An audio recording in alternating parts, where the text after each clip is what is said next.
इस देश में आप देखो गीता पाठ कराया जाता था, अखंड रामायण का पाठ कराया जाता था कि किसी एक व्यक्ति को भी अगर सूत्र समझ में आ गया, सुनहु उमा ते लोग अभागी, हरि त्याग भय विषय अनुरागी। बहुत सारे कैलेंडरों में कर्मण्येव अधिकारस्तु मा फलेषु कदाचन। बहुत लोगों से मैंने कहा भैया किसका मतलब, बोले फल करो, काम करो, फल की इच्छा मत करो। मैंने कहा संभव कहां है? कोई बता नहीं पाया कि कर्म यानी भजन। जय हिंद फ्रेंड्स, गुरुदेव भगवान की चरणों में सादर प्रणाम, सादर वंदन, सादर चरण स्पर्श। वृक्ष कबहु नहीं फल वखे, नदी न संचय नीर, और परमारथ के कारण साधुन धरा शरीर। इस दोहे को रट लीजिए। आप परमार्थ करने के लिए पैदा हुए, लेकिन परमार्थ आप तभी कर पाएंगे जब आप परमात्मा हो जाएंगे।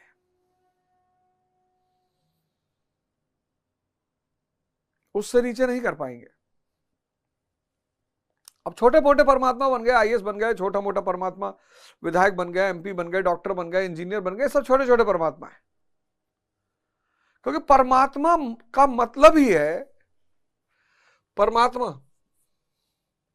परमात्मा का मतलब ही है कि सेवा ही जिसका धर्म है।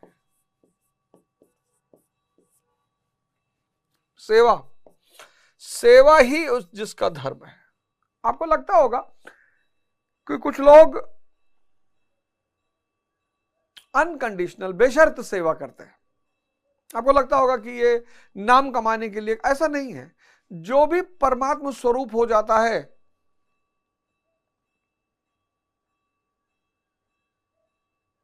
देखिए कितना शुभ समय है, मंदिर की घंटियां बज रही हैं। जो भी परमात्मा स्वरूप हो जाता है वो सिर्फ सेवा ही करता है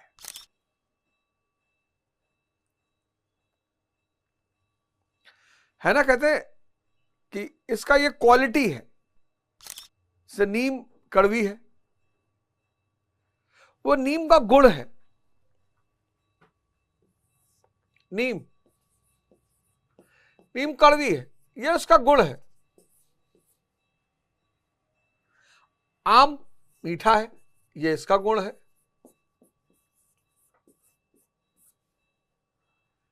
ऐसे परमात्मा का गुण सेवा है।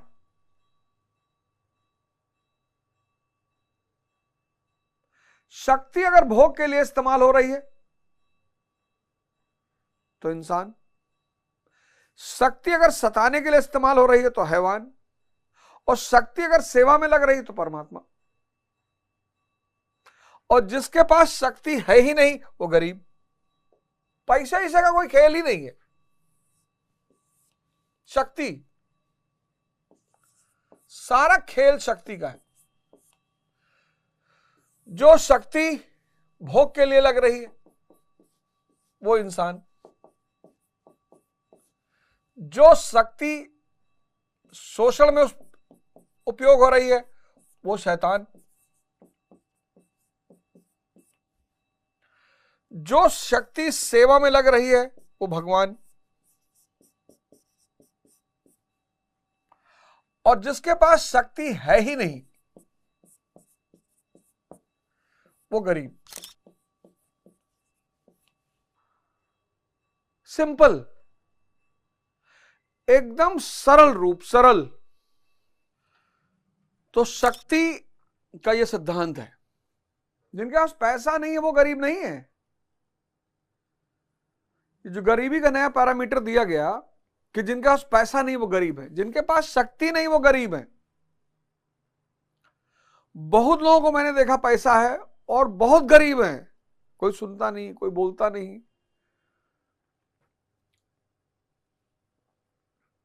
तो हम सबका जो जन्म हुआ है मानव के रूप में, वो परमात्मा स्वरूप को पाने के लिए हुआ है, और उसके लिए साधना करनी पड़ेगी। मेहनत मजदूर करते हैं, याद रखना। साधना करनी पड़ेगी, गुरु की संगत करनी पड़ेगी। इन किताबों, ये जो भगवत किताबें हैं, इनका सहारा लेना पड़ेगा। और आप कोई भी किताब ले लीजिए, आप भगवत गीता पढ़िए, वो भी यही चीज कह रही है। आप कुरान पढ़िए, वो भी यही चीज कह रही है। आप बाइबल पढ़िए, आप आदि ग्रंथ पढ़िए, किताबों में कोई फर्क है ही नहीं। आप भगवत गीता पढ़िए, वो एग्जैक्टली वही सारे श्लोक, वही सारी बात, सब कुछ वही है। आप कुरान, बाइबल, आदि ग्रंथ, अवस्था, आप कुछ भी पढ़िए, उसमें ये सब किताबें दिशा सूचक यंत्र हैं। अब एक बहुत बड़ा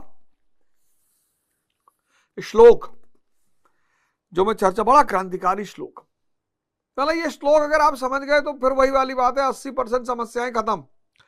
कर्मण्येवाधिकारस्तु मां फलेषु कदाचन मां कर्म फल हेतु भौर्मः ते संगोस्त कर्माणि।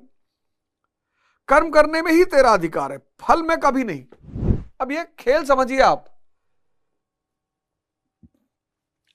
कार्य कारण का सिद्धांत, theory of causation, theory of causation Buddha ने दिया इसे, कार्य कारण का सिद्धांत।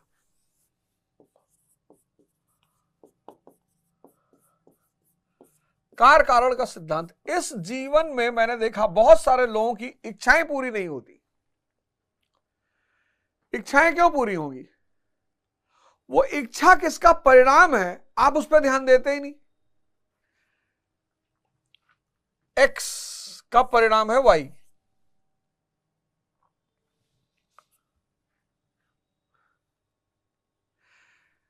जैसे अविद्या का परिणाम है दुख,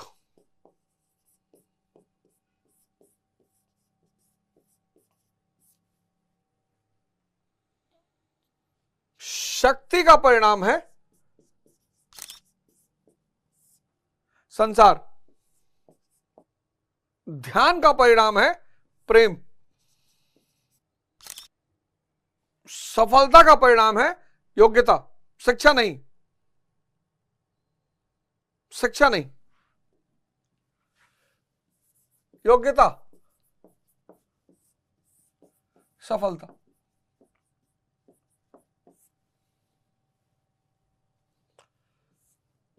ध्यान का परिणाम है धैर्य, सेवा का परिणाम है विवेक,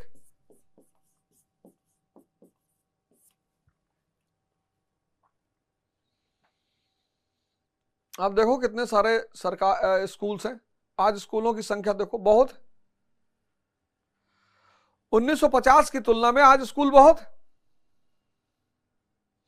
1950 में अशिक्षित ज्यादा थे, आज जाहिल ज्यादा है।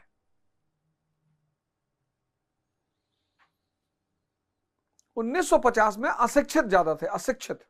अशिक्षित होना कोई बुरी बात नहीं, कबीर कभी नहीं गए स्कूल। अब जिसको भी धैर्य पैदा करना है उसे ध्यान करना होगा। लोग क्या करते हैं, अब इस श्लोक को समझिए, कर्मण्येवाधिकारस्ತು मा फलेषु कदाचन। कर्म करने आप अविद्या समझ सकते हैं, शक्ति पैदा कर सकते हैं, ध्यान कर सकते हैं, उसका ये चीजें परिणाम है। अगर आप इन पे ध्यान देंगे तो ये चीजें आपको कभी नहीं मिलेंगी।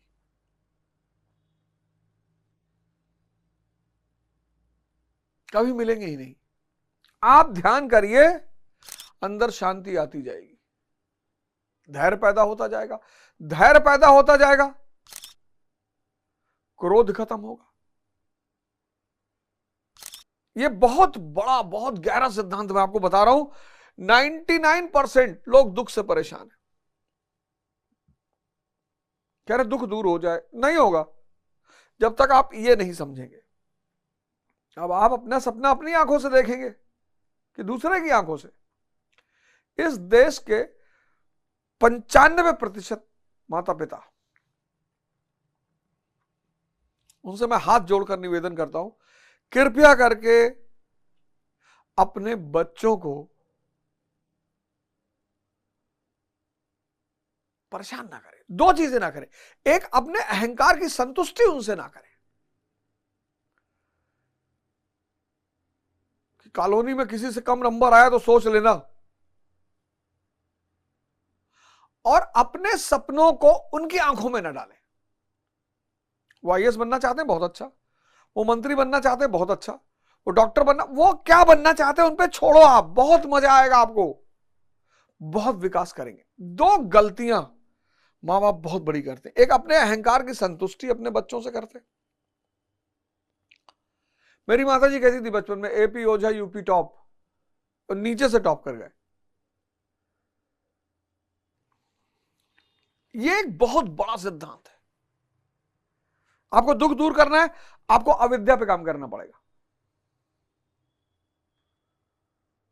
क्योंकि सुख भ्रम है। तो जो भी सुख के पीछे भाग रहा है उसको दुख होगा। अगर वो सुख के लिए मर्सिडीज लेना चाहता है उसको दुख होगा।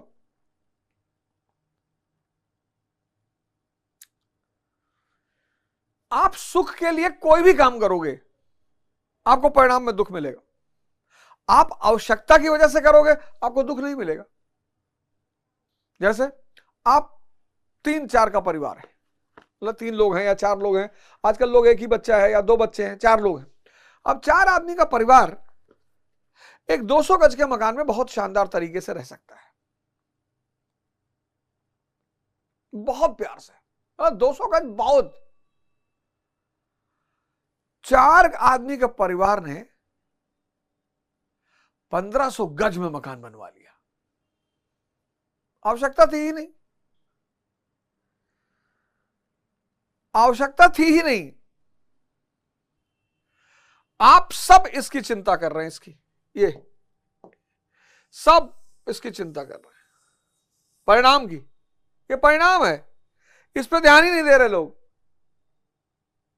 कैसे इच्छा पूरी होगी बताओ आप हमें, कैसे ये सारी चीजें पूरी होंगी, ये कैसे सफलता मिलेगी?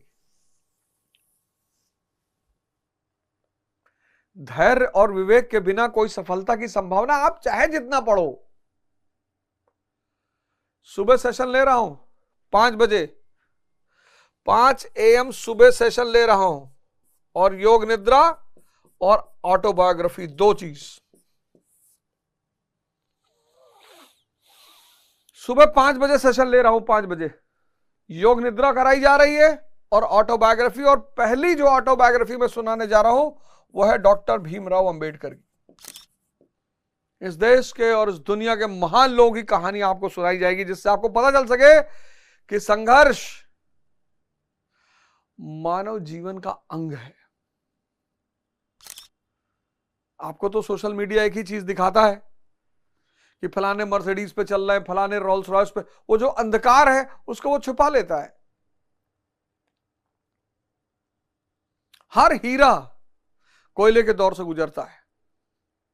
समाज हीरे को दिखाता है, कोयले को छिपा लेता है। किसी को देखे अंगूठी में कोयला पहन के घूमते हुए, है वो आगे चल के हीरा ही बनेगा, लेकिन कोयले से कोई जुड़ना नहीं चाहता, कहेगा कालिक लग जाएगी। हीरा। तो व्यक्ति को कर्म करना चाहिए, ये कर्म है, ये कर्म है,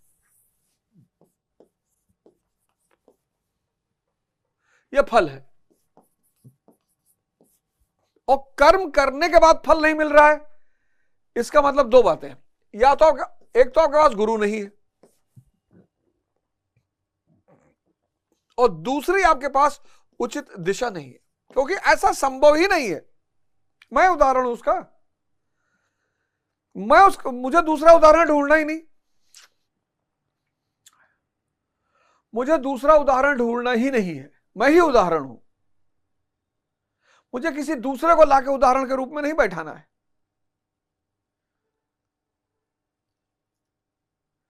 आज 98% लोग इस पर ध्यान दे रहे हैं। अच्छा, आदमी उलझ भी जाता है कि यार सोचेंगे नहीं, करेंगे कैसे? ये सोचो ना, ये योग्यता पैदा करनी है, ध्यान करना है, सेवा करना है। कर्म करने में ही तेरा अधिकार है, फल में कभी नहीं। ऐसा समझ कि फल है ही नहीं, फल की वासना वाला भी मत हो, और कर्म करने में तेरी अश्रद्धा भी ना हो। इसको सोचना ही नहीं है, ये खुद ही निकलेगा। बीज डालोगे, अंकुरित अपने आप होगा। भाई चना भिगोगे, 4थे दिन अंकुरन बड़ा बड़ा होगा कि नहीं होगा?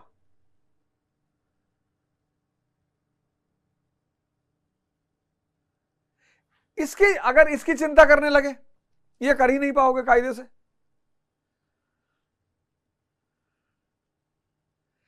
इसकी अगर चिंता करोगे ये होगा ही नहीं, कायदे से होगा ही नहीं। तो दिखाई पड़ने लगेगा नाटक कि जानबूझ के कर रहे हैं। इसमें डूबना है, आप करके देख लो, इसमें डूबना है। अब तक योगेश्वर श्री कृष्ण ने 39वें श्लोक में पहली बार कर्म का नाम लिया, किंतु यह नहीं बताया कि वह कर्म है क्या और उसे करें कैसे। उस कर्म की विशेषताओं पर प्रकाश डाला है। कर्म की विशेषता, कर्म की विशेषता पर प्रकाश डाला है। क्या कहा है? अर्जुन, इस कर्म द्वारा तू कर्मों के बंधन से अच्छे प्रकार छूट जाएगा। कर्म बंधन को मिटा देगा। क्या बात है। लोग कहते हैं कर्म करने से बंधन होता है। यहां श्री कृष्ण कह रहे हैं कि कर्म बंधन से मिटा देगा। इस कर्म द्वारा तू बंधन से छूट जाएगा। कितना विशेष कर्म होगा ये। अर्जुन, इसमें आरंभ का अर्थात बीज का नाश नहीं होता। एक बार तुम इस कर्म को करने लगे तो बीज का नाश नहीं होगा। ये एक बंधन मुक्त करेगा। बड़ा प्यारा कर्म है भाई ये तो। और एक बार ये कर्म शुरू हो गया तो इसका नाश भी नहीं होगा। अर्जुन, इसमें सीमित फल रूपी दोष भी नहीं है कि स्वर्ग या रिद्धियों सिद्धियों में फंसाकर खड़ा कर दे। फल रूपी दोष, इस कर्म में फल रूपी दोष नहीं है।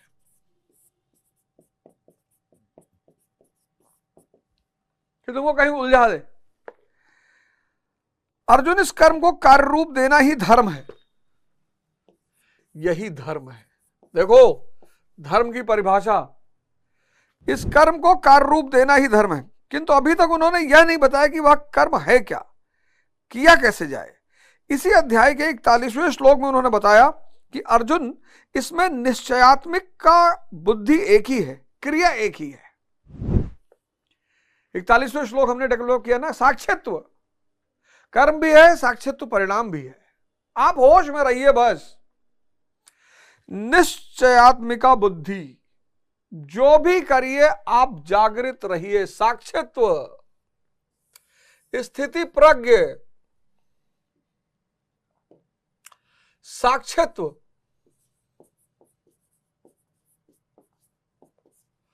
होश,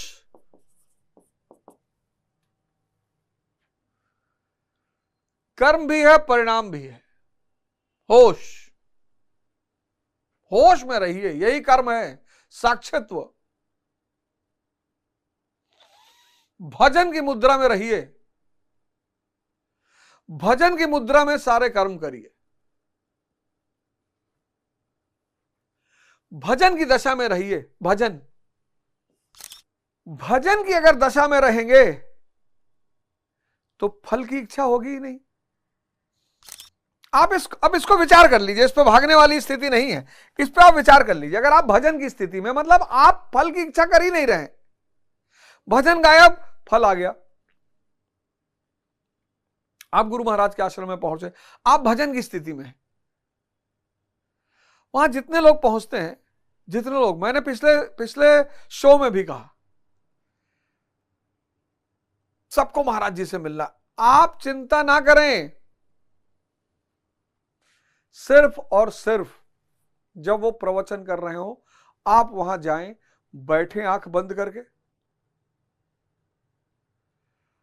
और उनकी अमृत धारा का पान करें। सिर्फ इतनी बात आप मेरी मान लें। आप जब जाएं और जब वो प्रवचन करने निकले, आप चुपचाप मोबाइल स्विच ऑफ करके, आंख बंद करके, हो सके तो एक रुमाल बांध लीजिए आंख पर, आंख बंद करके, और चुपचाप सिर्फ उनको अमृत धारा को सुनिए। अगर 4 प्रवचनों के बाद आपके जीवन में कोई क्रांतिकारी बदलाव नहीं आया, आप कहिएगा हमसे आ गया। उनसे जो व्यक्तिगत मिलते हैं उनको हो सकता है मिठाई का डिब्बा मिल जाए,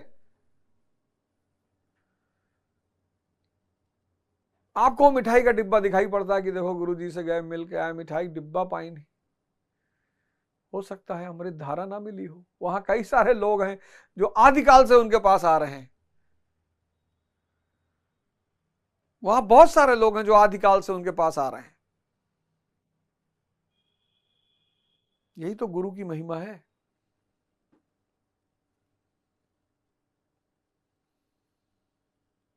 मैं उसका साक्षात उदाहरण हूं, मैं उसका साक्षात उदाहरण हूं, साक्षात।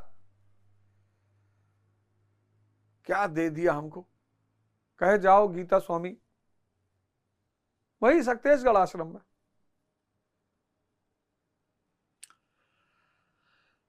होश और भजन या साक्षित्व की दशा में जब आप कर्म करेंगे तो चूंकि फल की चिंता नहीं करेंगे तो वो कर्म आपको बांधेगा नहीं। आप करके देखिए, ये कर्म आपको बंधन मुक्त कर देगा। इस कर्म का बीज का नाश नहीं होगा। एक बार आपका होश विकसित होने लगा, बड़ा प्यारा कर्म है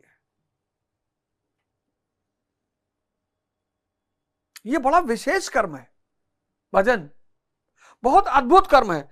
फल रूपी दोष नहीं है कि कुछ दे के छोड़ दिया, आईएएस बना दिया, खत्म, ये भी नहीं है। और यही धर्म है। कितना चमत्कारी कर्म है ये भजन। पहले लोग क्या करते थे, आप अगर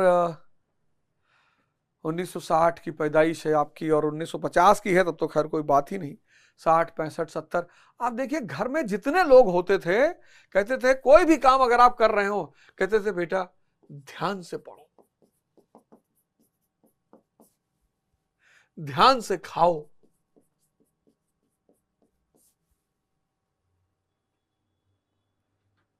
अब तो पेरेंट्स ही क्या करते हैं, बच्चा पढ़ रहा है, कहते जल्दी जल्दी खा भी ले, जल्दी जल्दी खा भी ले, रिवाइज करता रहा खाता रहे, रिवाइज करता रहे खाता रहे। तोड़ दिया दिमाग को। हमारे यहां टीवी तो बहुत बाद में आई, लेकिन टीवी देखते हो कोई खाना खा नहीं सकता था। इतनी बड़ी चीज है भोजन, मतलब भोजन से बड़ी कोई चीज नहीं दुनिया में। जिसको नसीब नहीं होती उससे पूछो, या जो कर नहीं सकता उससे पूछो। खाना खाते वक्त टीवी बंद कर दी जाती थी, कोई नहीं देखेगा। भजन, भजन आप शुरुआत तो करो, कोशिश करो, आप कोशिश करो।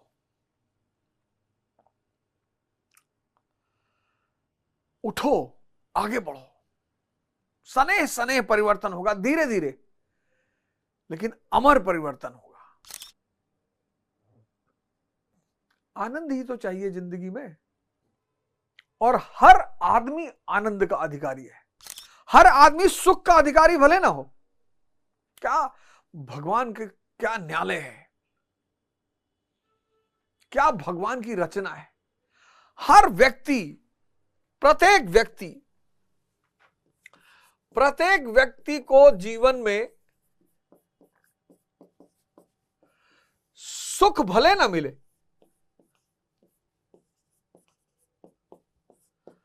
और सुख लेके करेगा भी क्या आदमी? अस्थाई, दूसरे पर निर्भर, परिणाम दुख। लेकिन प्रत्येक व्यक्ति आनंद का अधिकारी है। भगवान ने कभी किसी के साथ अन्याय नहीं किया। ये देखो, अस्थाई, दूसरे पर निर्भर ही नहीं। भजन का परिणाम और कहीं से लिया ही नहीं जा सकता। ध्यान का परिणाम और होश का परिणाम। इस देश में आप देखो, गीता पाठ कराया जाता था, अखंड रामायण का पाठ कराया जाता था, कि किसी एक व्यक्ति को भी अगर सूत्र समझ में आ गया, सुनहु उमा ते लोग अभागी, हरि त्याग भय विषय अनुरागी।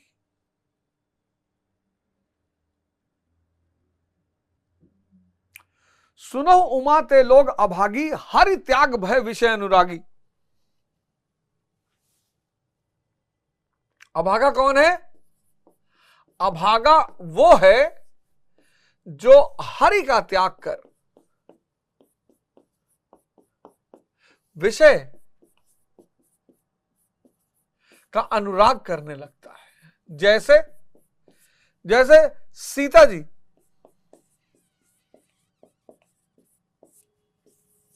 सीता जी भगवान श्री राम साक्षात बगल में बैठे हुए हैं और उनका ध्यान कहां चला गया? सोने के मृग पर। देखो कितना कष्ट उठाना पड़ा इनको।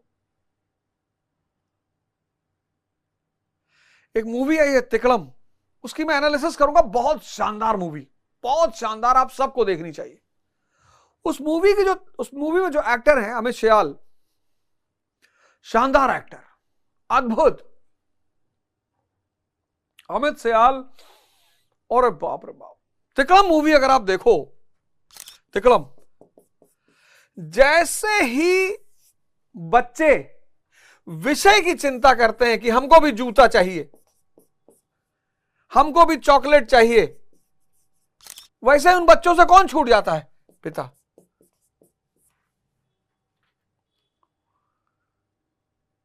बड़ी प्यारी मूवी, मैं उसकी एनालिसिस करना चाहता हूं कि हर व्यक्ति वो मूवी उस नजर से देखे। जैसे ही वो अमित सियाल के बच्चे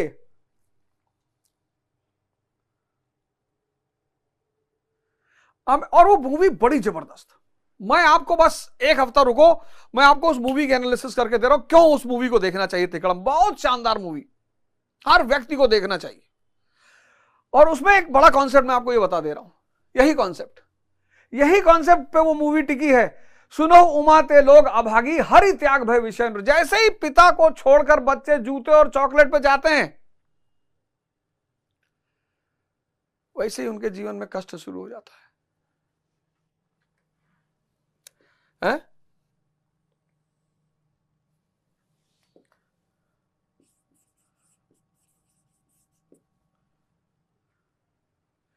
तो भजन को, ध्यान को, पारस है ये, पारस, ये जो भारत में पारस पत्थर की कहानी है, पारस ये यही है।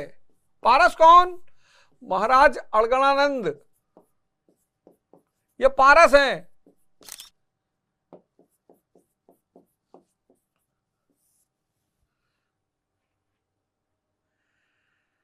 ये पारस हैं, इनके आश्रम जाइए, महाराज अड़गड़ानंद के आश्रम जाइए, ये पारस हैं। और हम कौन? लोहा।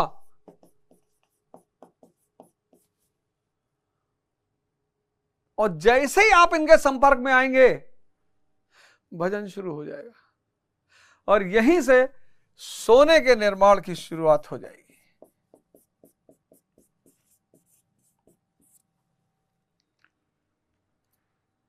बहुत सारे संत महात्मा बाबा आपको मिलेंगे, आशीष बाबा मिलेंगे, दीपक बाबा मिलेंगे, सनेही बाबा मिलेंगे, बिल्लू बाबा मिलेंगे, तानसेन बाबा मिलेंगे। और सारे बाबा लोगों में से एक महाराज हैं तो वो जबान से थोड़ा कटु, ऊपर हैं बड़े प्यारे इंसान, सुखीराम बाबा। सुखीराम बाबा चूंकि हैं इधर साइड के, पश्चिम यूपी या शायद राजस्थान के हैं सुखीराम बाबा। और आप उनसे मिलेंगे तो एक बार खौफ तो पैदा होगा ही, लेकिन बेचारे हृदय के बड़े प्यारे हैं। सुखीराम बाबा का हृदय जो है, मतलब आप से प्रेम करेंगे तो फिर आपको दिखाई पड़ेगा।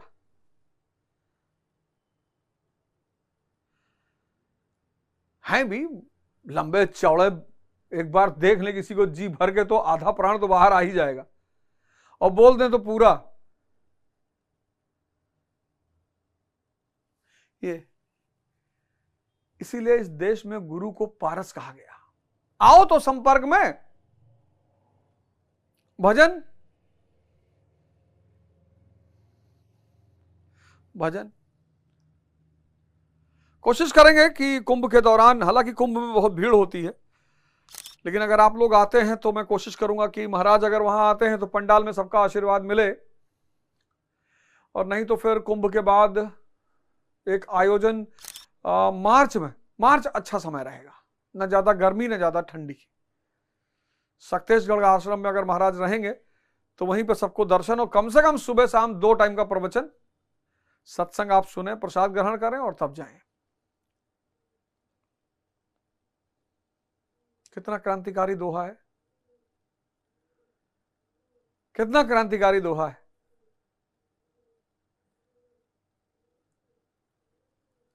कितना क्रांतिकारी श्लोक है, माफी चाहता हूं, कितना क्रांतिकारी श्लोक है। कर्मण्येवाधिकारस्तु, यही हर जगह लिखा हुआ है। बहुत सारे ऑफिसों में, घरों में मैंने कैलेंडर के रूप में इसको देखा। बहुत सारे कैलेंडरों में कर्मण्येवाधिकारस्तु मा फलेषु कदाचन।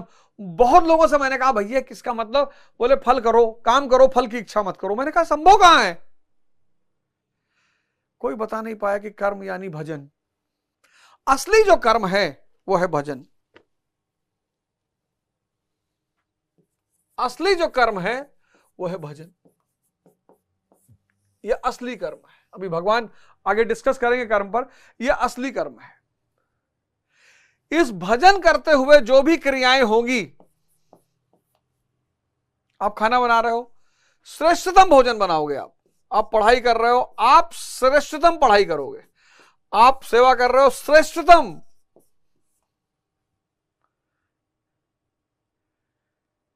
इस कर्म के अधीन जितनी क्रिया करोगे आप, वो सब श्रेष्ठतम।